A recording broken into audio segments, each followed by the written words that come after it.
আরজিকর কাণ্ডের আরেকটা চাঞ্চল্যকর বিতর্কিত সংবাদ আমাদের সামনে চলে এলো। কি না, তিলোত্তমার গায়ের ডেড বডির চাদরের রং বদলে গেছে।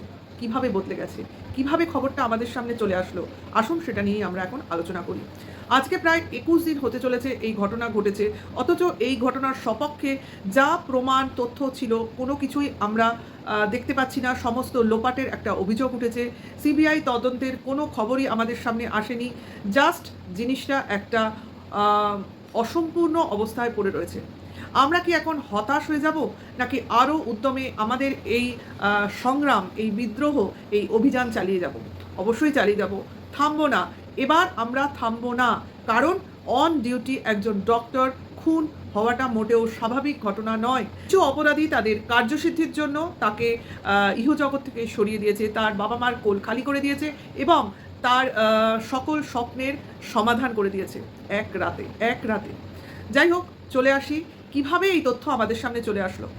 তো যখন তিলোত্তমার বাবা-মাকে সাংবাদিকরা জিজ্ঞাসাবাদ করেছেন, তখন তারা অবশ্যই জানিয়েছেন যে তারা যখন হাসপাতাল থেকে অর্থাৎ আরজিকর থেকে ফোনে খবর পেয়েছেন, সেই মুহূর্তেই তারা তৈরি হয়ে হাসপাতালের উদ্দেশ্যে রওনা হয়েছিলেন এবং পথে আস্তে আস্তে দুবার ফোনে হাসপাতালে ফোন করেও খবর নিয়েছেন। কিন্তু তাদের প্রথম দিকে জানানো হয়নি যে তাদের মেয়ের মৃত্যু সংবাদ, বলা হয়েছে অসুস্থ অসুস্থ। যাই হোক, শেষ মুহূর্তে তাদের বলা হয়েছে তাদের মেয়ে নাকি লাস্ট করে জানানো হয়েছে সুইসাইড করেছে। তাহলে এখানেই তো প্রথম যে সন্দেহটা আমাদের সামনে চলে আসে যে একটা খুনের ঘটনাকে কেন সুইসাইডের নাম দেওয়া হয়েছিল। তাহলে একটা হাসপাতাল, একটা নামকরা হাসপাতাল, কলকাতার বুকে সেন্ট্রালে বসা একটা জনবহুল জায়গায় অবস্থিত হাসপাতাল, সেখানকার প্রিন্সিপাল, সেখানকার যিনি হেড, তিনি কি করে এই পারমিশনটা দিয়েছিলেন যে একটা খুনের ঘটনাকে সুইসাইডের কেস বলে চালাতে? এখানেই তো সন্দেহটা ঘনীভূত হয়েছে প্রথম। এটা অবশ্য করেই তিলোত্তমার বাবা-মার মুখ দিয়েও বেরিয়েছে এবং তারা এই পরিপ্রেক্ষিতে তারা অনেক কিছু জানিয়েছেন। তো ধীরে ধীরে আসছি প্রত্যেকটা কথাতে। তো তারা যেটা বলেছেন, হাসপাতালে আসার পর তারা এসছেন 10টা বলা হয়েছিল, কিন্তু অ্যাকচুয়ালি তারা এসছেন বেলা 12টা 12:30 নাগাদ। ঠিক আছে? তখন তাদের সেমিনার রুমের বাইরে বা ভেতরে কোথাও একটা বেঞ্চে বসিয়ে রাখা হয়েছিল এবং কোনোভাবেই তাদের তিলোত্তমার ডেড বডির সামনে নিয়ে যাওয়া হয়নি এবং অনেকটা সময় কিল করা হয়েছে। প্রায় 3 ঘন্টা পর তারা যখন সেমিনার হলে প্রবেশ করেন, সেখানে যে ডায়াসটি রাখা ছিল তার উপরেই তার মেয়ের ডেড বডিটা ছিল এবং ডায়াসটির উপরেই ডেড বডিটা ছিল এবং সবথেকে বড় যে তথ্য বা চাঞ্চল্যকর তথ্য যাই বলো না কেন, যেটা আমাদের সামনে চলে এসছে তিলোত্তমার বাবা-মার মুখ দিয়ে, সেটা হলো সেই ডেড বডির গায়ে যে চাদরটা ছিল সেটার রং ছিল সবুজ। অথচ অথচ আমাদের রিপোর্টাররা, সাংবাদিকরা যে ছবি আমাদের নিউজ চ্যানেলগুলোতে পরিবেশন করেছেন, সেই ডেড বডির গায়ের চাদরের রং কিন্তু আমরা দেখেছি নীল রঙের ছিল। তাহলে এটা কি করে সম্ভব হলো? আমরা প্রথমে সংবাদ মাধ্যম থেকে জানতে পারি যে তিলোত্তমার খুনের টাইমিংসটা ছিল সকাল ভোর 3টে থেকে সকাল 6টা অবধি এর মধ্যে। কিন্তু তিলোত্তমার ডেথ সার্টিফিকেটের টাইম মেনশন করা আছে বেলা 12টা 12:30। তাহলে এটা কি করে সম্ভব হয়? এই তথ্যটা আসার পর আমাদের সাংবাদিকরা জিজ্ঞাসাবাদ করে যেটা জানতে পেরেছেন যে ডেথ সার্টিফিকেট যেটা হসপিটাল থেকে দেওয়া হয়েছিল, তাতে নাকি টাইম যেটা দেওয়া ছিল সেটাই শ্মশানের ডেথ সার্টিফিকেট যেটা দেওয়া হয় তাতে সেই ডেটটাই বসানো হয়েছে, সেই টাইমটাই বসানো হয়েছে। তাহলে বোঝা যাচ্ছে যে এর ভেতরে কতটা পরিকল্পিত মানে কনস্পিরেসি চলেছিল। যাই হোক, এই ব্যাপারগুলো সমস্তটাই সন্দেহজনিত এবং সন্দেহজনক।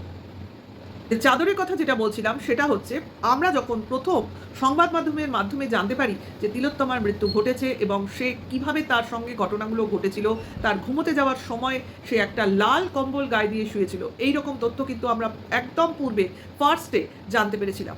অথচ যখন সাংবাদিকরা তাদের ছবি পেশ করেন তখন দেখা গেছিল নীল চাদর। তাহলে আমরা এখান থেকে বুঝতে পারছি যে প্রথমের যে চাদরটা সেটা কোনোভাবে কেউ বা কারোর দ্বারা সরিয়ে ফেলা হয়েছিল প্রমাণ লোপাটের জন্য। এখানে এইটাই আমরা বলতে বাধ্য হচ্ছি। এরপরে চলে আসে সাংবাদিকরা। অবশ্যই কিছুক্ষণের মধ্যেই সেখানে ভিড় হয়, বাইরের লোক ঢোকে এবং বলা যেতে পারে ভেতরের লোকের মোবাইলের থ্রু অনেক ছবি আমাদের মধ্যে এতক্ষণে এসে গেছে, ভিডিও ফুটেজ, তার থেকে সাংবাদিকদের ছবি, সব মিলিয়ে আমরা যে ছবিটা পেয়েছি আমাদের সামনে এসছে যে ডেড বডির ওপর ছিল ব্লু কালারের তোমার একটা চাদর। কিন্তু এরপরে যখন তিলোত্তমার বাবা-মা তার মেয়ের সঙ্গে মানে মেয়ের ডেড বডি দেখতে পান, তখন তারা দেখতে পান অবাকভাবে সেই চাদরের রং বদলে গিয়ে হয়ে গেছে সবুজ। এটা তো মিরাকেল নয়। কেউ বা কারা এই জিনিসগুলো ভেতরে ভেতরে চালিয়ে যাচ্ছিল, এটা আমাদের সন্দেহজনকভাবে মনে করতেই হয়। কারণ কেনই বা তারা বেলা 12টা 12:30টায় পৌঁছেও তাদের মেয়ের ডেড বডি দেখতে পাবেন না? কেন তাদের ওয়েট করানো হয়েছিল? কেন তাদের দেখানোর জন্য, তাদের মেয়েকে দেখানোর জন্য 3 ঘন্টার সময় এক্সট্রা নেওয়া হয়েছিল? মানে আরও কিছু তথ্য প্রমাণ লোপাটের চেষ্টা চলছিল কি? যেভাবে একটা লাল টি শার্ট পরা লোকের কথা চলে এসছে তিলোত্তমার মা বাবার মুখ দিয়ে, সেভাবে হয়তো তারা সকাল থেকে বেলা অবধি যতক্ষণ না ডেড বডির পোস্টমর্টম করে শ্মশান অবধি গেছে, ততক্ষণ তারা এই প্রমাণ লোপাটের চেষ্টা চালিয়েই যাচ্ছিল। তার জন্যই বিভিন্নভাবে ডেড বডির চাদর চেঞ্জ হচ্ছিল, এটা আমরা ধরে নিতেই পারি। কারণ এগুলো হচ্ছে সন্দেহর আওতায় আসছে, তাই আমরা এগুলো বলছি। কারণ এক একজন এক একটা দেখবে, এক একবার এক একজন এক একটা বলবে, তার মানেই তো তারা কনফিউজড। মানে যারা এখানে জড়িত বা যারা এই ঘটনাগুলো চাপা দেওয়ার চেষ্টা করছে, প্রমাণ লোপাটের চেষ্টা করছে, তারা টোটাল কনফিউজড। কারণ তারা এখন ঘাবড়ে গেছে, কারণ জনতা রুষে উঠেছে, ফুঁসে উঠেছে। কারণ তারা এখন প্রতি পদক্ষেপে ভুল স্টেপ নেবেই নেবে। তার জন্যই এইভাবে চাদরের রঙগুলো আমাদের সামনে চলে আসছে। রং বদল হচ্ছে, অপরাধীদের পাপেরও রং বদল হচ্ছে। হলে বলতে পারেন যে 14ই আগস্ট রাতে আমরা মেয়েরা, মহিলারা রাত দখলের লড়াইয়ে নেমেছিলাম সারা রাত। সেদিন আরজি করে কেনই বা সেমিনার রুমের টয়লেটটাকে ভাঙচুর করা হবে? কেনই বা সেই বেসিন ভেঙে ফেলা হবে? কেন? এই সমস্ত প্রশ্ন তো একটাই উত্তর নিয়ে আসে, সমস্ত প্রমাণ লোপাট করতে হবে, কারণ দোষীদের বাঁচাতে হবে। আজকে তিলোত্তমার বাবা মা এই প্রশ্নটাই তো তুলেছে, যারা দোষী, যারা একটা নিষ্পাপ প্রাণকে হত্যা করেছে, তাদের কালো হাতকে কেন লুকিয়ে ফেলা হচ্ছে? কেন তাদের বাঁচাবার জন্য টোটাল পুলিশ ফোর্স এত ব্যস্ত হয়ে পড়েছে? কেন একটা ডক্টরের প্রাণের কোনো দাম নেই? কেন অপরাধীদের প্রাণের দাম এত বেশি? এই প্রশ্নগুলো তো আমাদের কুড়ে কুড়ে খাচ্ছে যখন থেকে শুনেছি তিলোত্তমার বাবা মার মুখে এই প্রশ্নটা। এটা তো বাস্তব সত্যি। কেন একজন অপরাধী বা একাধিক অপরাধীকে এইভাবে বাঁচাবার চেষ্টা করবে? যারা এই রকম অপরাধমূলক কাজ করতে পারে, তাদের বাঁচানোর কি উদ্দেশ্য? তারা কাদের ছেলে মেয়ে যে তাদের এইভাবে বাঁচানোর প্রচেষ্টা চলছে? তাহলে আজকে আমার জনগণের উদ্দেশ্যে একটা কথাই বলতে হয়, এই দুর্বৃত্ত, এই অপরাধীরা যদি আজকে বেঁচে যায়, তাহলে জেনে রাখুন আমাদের প্রত্যেকের প্রাণ সংকটে। কারণ আমরাও রুগী হব, কারণ আমরা কেউ মানে সুস্থ সারা জীবন থাকতে পারবো না। আমাদেরও এই ডাক্তার নামক এদের কাছে যেতে হবে। কে বলতে পারে আজকে তিলোত্তমার অপরাধীরা এই ডাক্তারদের মধ্যেই লুকিয়ে নেই? আমাদের প্রাণও সংশয় নেই? আমার তো আজকে এই ভয়টাই বেশি করে হচ্ছে যে আমরাও তো ওটিতে ঢুকবো, আমাদেরও তো অ্যানাস্থেশিয়া করে সেন্সলেস করা হয়ে তারপর অপারেশন হয়। কে বলতে পারে সেই সাবকনসিয়াসনেসে আমাদের সঙ্গে কি না কি হতে পারে? আজকে আমাদের বিশ্বাসও ডগমগাচ্ছে, বলতে বাধ্য হচ্ছি, কারণ এই প্রফেশনটাকে আমরা ভগবানের পরে বসাতাম, আজকে সেই প্রফেশনটাকে আমাদের অবিশ্বাসের জায়গায় রাখতে হচ্ছে। একটা অন ডিউটি ডক্টরের মৃত্যু কোনো ছোট্ট ঘটনা নয়। সে কোনো রাস্তায় ছিল না, সে একটা সেফ প্লেসে ছিল, ডিউটিরত ছিল। তাহলে কি করে এই ঘটনাকে কোনো একজন নেতা জাতীয় ব্যক্তি বিচ্ছিন্ন ঘটনার আখ্যা দিতে পারে? আমার তো তার প্রতি জাস্ট ছিপ বলতে ইচ্ছা করে। কি করে উনি বলেন যে একজন ডক্টর যিনি অন ডিউটি ছিলেন, এই ঘটনাটা একটা বিচ্ছিন্ন ঘটনা?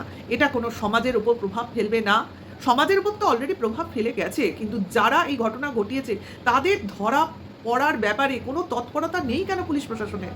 আজকে তিলোত্তমার বাবা মা যে প্রশ্নটা তুলেছে যে আমরা বিপদে পড়লে কাদের কাছে যাব, কাদের কাছে যাওয়ার জন্য আমাদের প্রথম মনে হবে পুলিশ প্রশাসন। আজকে তারাই যদি সঠিক বিচার না দিতে পারে, তাহলে আমাদের বিশ্বাস কোথায় থাকবে তাদের ওপর? আজকে পুলিশ প্রশাসনে যাওয়ার জন্য আমাদের আরও বেশি ভয় জন্মাবে মনে। আমরা মনে করব অবিশ্বাসের সঙ্গে যে ওখানে যাব, ওখানে গেলে তো কোনো বিচারই পাওয়া যাবে না, কারণ সুবিচার নামক কোনো বিচার ব্যবস্থাই নেই। আসলে এইভাবে তথ্য প্রমাণগুলো লোপাট করার সঙ্গে সঙ্গে প্রতিদিন যেসব কর্মকাণ্ড এরা চালিয়ে যাচ্ছে এই অপরাধীরা আড়ালে অন্তরালে, সিবিআইয়ের পক্ষে পুরো ব্যাপারটা সামলানো যথেষ্ট কঠিন হয়ে উঠছে মনে হচ্ছে। কারণ তাদের তদন্তের ফলে আমাদের সামনে কোনো তথ্যই বেরিয়ে আসছে না। যা কিছু নতুন তথ্য আমরা জানতে পাচ্ছি অবশ্য করেই বিভিন্ন ব্যক্তির দ্বারা, এবং তারাই নানান রকম তথ্য আমাদের সামনে তুলে আনছেন, তাদের মন্তব্য পেশ করছেন, এবং অবশ্য করেই যেভাবে তিলোত্তমার বাবা মা এই ব্যাপারে অ্যাক্টিভ ভাবে যোগ দিয়েছেন, তাদের মনের জোর দেখাচ্ছেন, তার জন্যই আমরাও এই লড়াইয়ে অনেক বেশি মনের জোর পাচ্ছি। তিলোত্তমার বাবা মা এটাও জানিয়েছেন যে তাদের যখন জানানো হয়েছে যে তাদের মেয়ের মৃত্যুটা অস্বাভাবিক, অর্থাৎ সুইসাইড করেছে তাদের মেয়ে, এবং পরে যখন সমস্ত প্রমাণ সামনে এলো বা দাবি করা হলো যে এটা সুইসাইড নয়, এটার পোস্টমর্টেম হোক, তার ফলে পোস্টমর্টেমের ফলে যে ঘটনাটা আমাদের সামনে চলে এলো সেটা ছিল অতি নিন্দিত একটা খুন এবং ধর্ষণের ঘটনা। তাহলে এই যে মিথ্যাচার তার বাবা মার সঙ্গে প্রাথমিক অবস্থায় করা হয়েছিল, সে তো কোনো একজন ব্যক্তিই করেছিলেন যার নাম আমাদের সামনে সবার সামনে এখন রয়েছে, অবশ্যই সঞ্জীব ঘোষের কথা বলছি। উইদাউট প্রুফ, উইদাউট প্রমাণ একজন ডক্টর কি করে একটা খুনের ধর্ষণের ঘটনাকে সুইসাইডের নাম দিতে পারেন? এটা তো প্রশ্ন, একটা বড় প্রশ্ন, এবং এই প্রশ্নের মধ্যেই সমস্ত উত্তর লুকিয়ে রয়েছে। তাই তার বাবা মার, অর্থাৎ তিলোত্তমার বাবা মার দাবি যে কেন মিস্টার ঘোষকে অ্যারেস্ট করা হচ্ছে না, কেন করছে না পুলিশ, কেন কেন প্রশাসন কেন তাকে আগলে আগলে রেখেছে, কেন এই প্রশাসন ওই মিস্টার ঘোষকে প্রোটেকশন দিচ্ছে, কাদেরকে বাঁচাতে চাইছি, কিসের জন্য, সমস্ত তথ্য আমাদের সামনে কোনোভাবেই চলে আসছে না।